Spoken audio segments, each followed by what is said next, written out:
merci d'avoir choisi Israël Élections 2019, votre rendez-vous politique sur i24 News en partenariat avec Israël Hayom. Boaz Bismuth, bonsoir. Bonsoir. Ravi de vous retrouver sur ce plateau. Bonsoir à vous, Yuli Edelstein. Vous ouvrez avec nous cette rentrée politique. Vous êtes l'invité de cette édition, président de la Knesset, numéro 2 sur la liste du Likoud, juste après Benjamin Netanyahou. Avec votre permission, on va d'abord vous dresser le portrait des camps de Sibérie à la présidence de la Knesset. Retour sur 3 décennies d'engagement politique.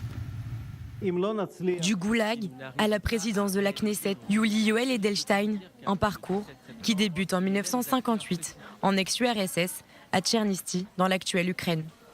Élevé dans une famille convertie au christianisme, c'est son grand-père qui en secret lui donne le goût de l'hébreu et l'envie d'Israël.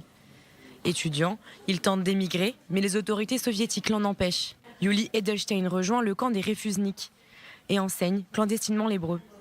Actif dans les cercles sionistes, il est arrêté en 1984 sous de faux chefs d'inculpation. Il est envoyé 3 ans dans un goulag en Sibérie, où il a frôlé la mort par épuisement. En 1987, il arrive enfin à rejoindre Israël. Quelques années seulement, et l'ancien dissident du régime soviétique occupe la scène politique israélienne. En 1996, avec le sioniste Nathan Sharansky, symbole de l'opposition droit de l'homiste en ex-URSS, il fonde son parti, Israël Béliar, qui intègre la coalition de Benjamin Netanyahou. Yuli Edelstein devient ministre de l'intégration, puis vice-président de la Knesset. En 2003, son parti fusionne avec le Likoud. Edelstein enchaîne alors les fonctions. Il est nommé ministre de l'Information et de la Diaspora, avant d'être élu président de la Knesset en 2013, poste qu'il conserve jusqu'à aujourd'hui. Tout au long de son mandat, de nombreux différends l'opposent à Benjamin Netanyahou. En juillet dernier, Yuli Edelstein avait appelé à annuler les élections du 17 septembre. Il a averti qu'un nouvel échec pourrait obliger les Israéliens à retourner aux urnes pour la 3e fois en moins d'1 an. Une décision fortement rejetée par les députés de l'opposition et remise en cause sur le plan légal. Récemment, Avigdor Lieberman a proposé Yuli Edelstein comme celui qui dirigerait le Likoud une fois le Premier ministre évincé. À l'issue des élections du 17 septembre prochain, pourrait bel et bien succéder à Benjamin Netanyahou. Toutefois, le numéro 2 du Likoud pourrait également prétendre à la présidence de l'État d'Israël en 2021. Yuli Edelstein, on va parler sécurité. Pour commencer, après la journée tendue qu'a vécue le pays et plus particulièrement le Nord, il y a un risque de guerre, d'explosion avant les élections. Il y a un danger de menaces incessantes de la part du Hezbollah et de tous les autres représentants de l'Iran qui essaient directement ou par l'intermédiaire de ces organisations de s'implanter sur nos frontières. Nous relevons ces défis. Comme vous l'avez vu aujourd'hui, cette tentative du Hezbollah a échoué de porter atteinte à nos soldats et à nos civils. Ils ont reçu une réponse cinglante de la part des forces aériennes israéliennes. J'espère qu'ils ont compris le message. Nous allons continuer à préserver la frontière et nous allons continuer à empêcher 2 choses à tout prix. Premièrement, l'installation de l'Iran sur nos frontières et deuxièmement, l'armement du Hezbollah avec des armes de précision pour menacer, comme ils le font, toute entreprise ou toute ville israélienne. Nous ne leur permettrons pas de le faire. La situation sécuritaire qui reprend le dessus, c'est plutôt bon pour le Likoud. D'abord, ça n'a aucun rapport avec la campagne électorale. Ni le Likoud ni Netanyahou nous n'avons pas recherché cette situation. Mais c'est une phrase que j'entends ces dernières heures et je me demande pourquoi est-ce qu'on dit des phrases pareilles? Probablement parce que les citoyens d'Israël comprennent que dans les moments de crise, dans les moments critiques, ils souhaitent que Netanyahou soit aux commandes sécuritaires, que Netanyahou soit le chef du cabinet et de Tsahal pour leur donner des ordres, sinon on ne poserait pas cette question. Boaz. On connaît très bien la situation dans le sud d'Israël. Maintenant, voilà qu'au nord, les choses ne sont pas merveilleuses. Nous savons bien sûr la menace iranienne dont le Premier ministre l'évoque presque, on peut dire, même matin, midi et soir, à juste titre peut-être. Est-ce que justement, pensons aux élections qui vont venir là bientôt, est-ce que ce n'est pas dans l'intérêt d'Israël, vu le voisinage que nous avons aujourd'hui, d'avoir un gouvernement d'union nationale?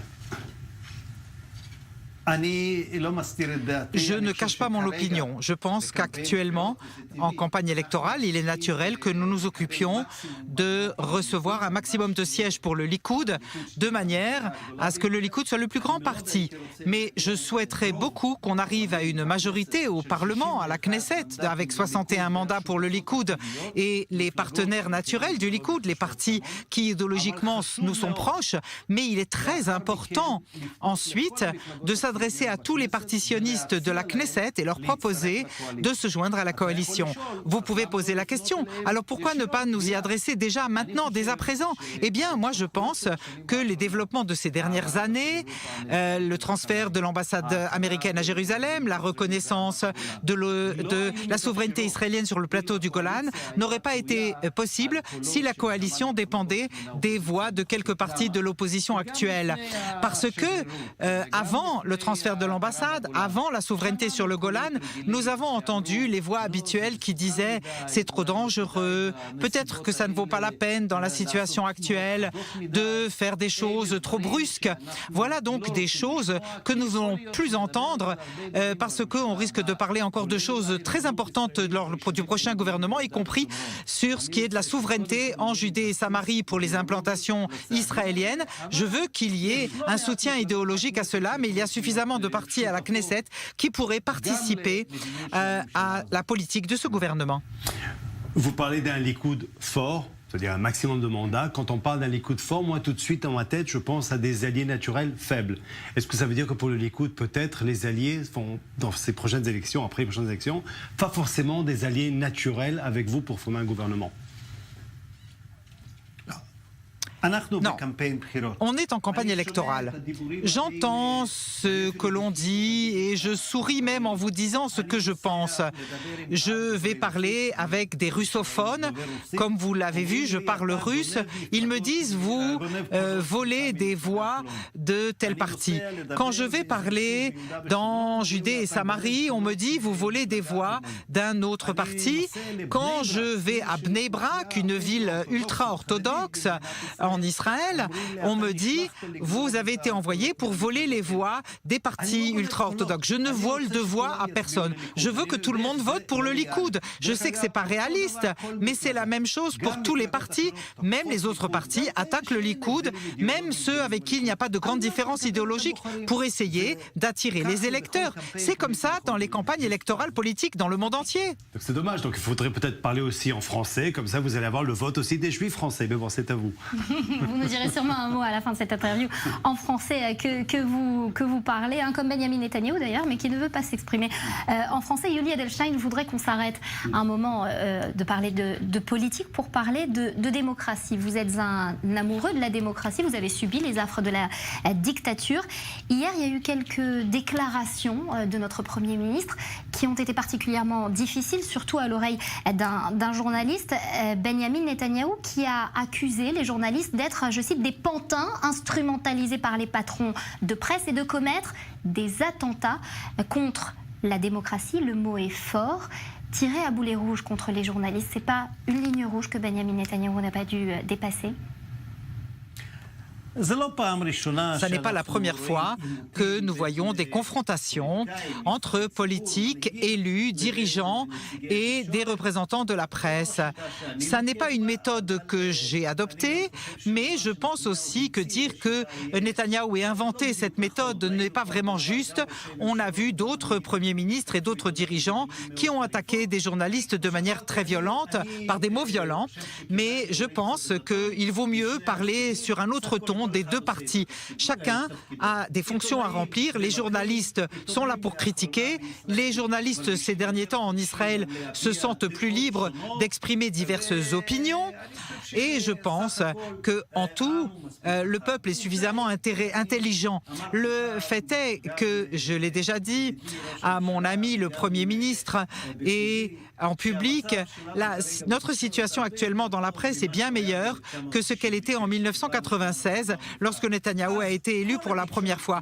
Toute la presse, en son ensemble, était contre lui. Et ça, on ne peut pas le nier, c'était la situation. Et pourtant, il a emporté les élections. Alors, de ce point de vue, je suis tout à fait tranquille. La population est intelligente et vote parce qu'ils veulent voir l'amélioration qui continue dans tous les domaines socio-économiques, pour la périphérie, sécuritaire, etc. Et non pas sur la base de toutes sortes d'interprétations journalistiques. Même en Israël, le quatrième pouvoir, et Netanyahou n'a pas d'intention de les faire taire ou en tout cas de les réduire. Non, je n'ai vu aucune tentative de faire taire ou de réduire les capacités. Il y a des débats qui s'expriment. Et je d'ailleurs dois vous dire que en cette période de réseaux sociaux, on peut parler pendant des heures, mais on n'en a pas le temps, sur l'influence des politiques et des journalistes. En réalité, le monde a un peu changé et nous sommes toujours avec cette vieille ancienne approche. La traduction. Je voudrais rebondir. Bon, Boaz, la parole est à vous. Non, pas du tout. Non, juste une petite remarque avec le président de la Knesset, qu'on parlait justement du Premier ministre et bien sûr de faire taire la presse. Il faut juste rappeler que le Parlement israélien avait essayé de faire passer une loi de fermer un journal qui est là, qui vous accompagne aujourd'hui. Donc mettons un peu les choses en proportion. Juste une question concernant Netanyahou et la presse et les médias. Mais il y a quand même une question. On sait très bien que beaucoup d'hommes politiques ont été attaqués, des premiers ministres, par les médias, et c'est comme ça, le rôle des médias est là, être le protecteur si vous voulez. Mais Netanyahou, il est beaucoup plus attaqué et détesté que les autres. Est-ce que c'est son style ou est-ce que c'est le fait qu'il a gagné 5 campagnes électorales devant une presse qui voulait peut-être un autre candidat? D'abord, je voudrais corriger ce que vous venez de dire en tant que président de la Knesset. La Knesset n'a pas voulu fermer un journal. Il y a eu des députés de la Knesset qui ont tenté de le faire. J'ai attaqué en tant que président de la Knesset, non pas de droite ou de gauche, je les ai attaqués violemment par des paroles claires à ce moment-là.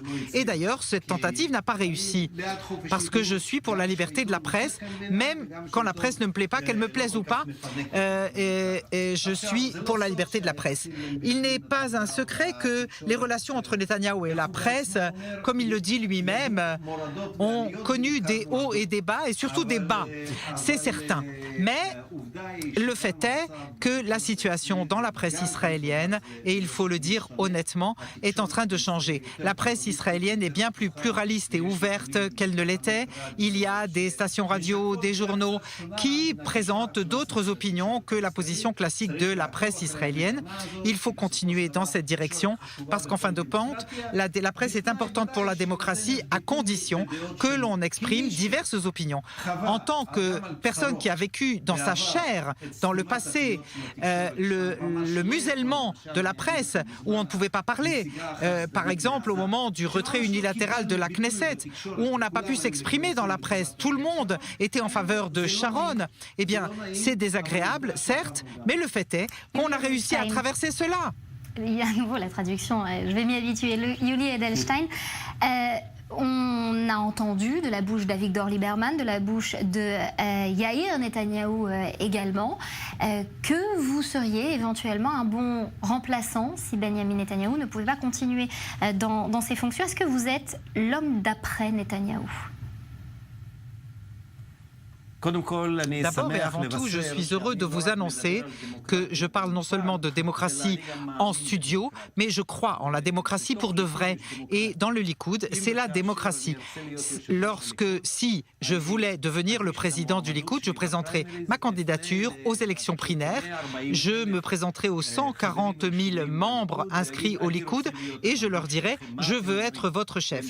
Qu'en dites-vous ? Ce sera à eux de voter. Pour l'instant, celui qui a été élu démocratiquement par le Likoud, c'est Benjamin Netanyahou. C'est un poste que vous convoitez ?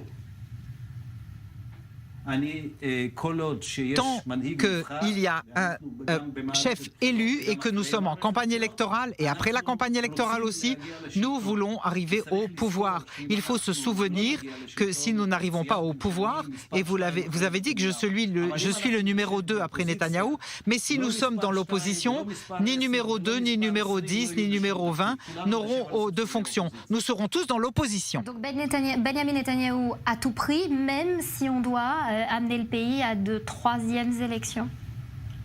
Et là, je rebondis, comment on évite 3e élection, pour vous et pour nous, hommes politiques et journalistes.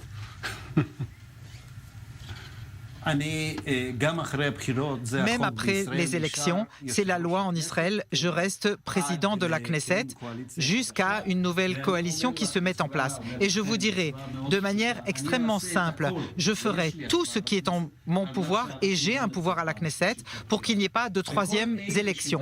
Et tous ceux qui viennent empêcher telle personne en disant on ne siégera pas avec Netanyahou, eh bien je suis désolé, le boycott personnel n'est pas bon. S'il y a un problème idéologique, je peux le comprendre. Si vous me dites nous n'avons pas de dénominateur commun politique, je peux le comprendre. Mais dire qu'avec telle personne comme Netanyahou, on ne siégera pas, alors dans ce cas-là, nous aussi, on peut dire aux autres partis, vous ne siégez pas avec Netanyahou, mais vous aussi changez votre chef et on pourra faire une coalition. Non, ça n'est pas comme ça qu'on travaille en démocratie. Merci beaucoup, Yoli Edelstein, d'avoir accepté notre invitation. Aujourd'hui, un petit mot en français pour nos téléspectateurs. Merci beaucoup à vous. Mais ma français est terrible car c'est là, il y a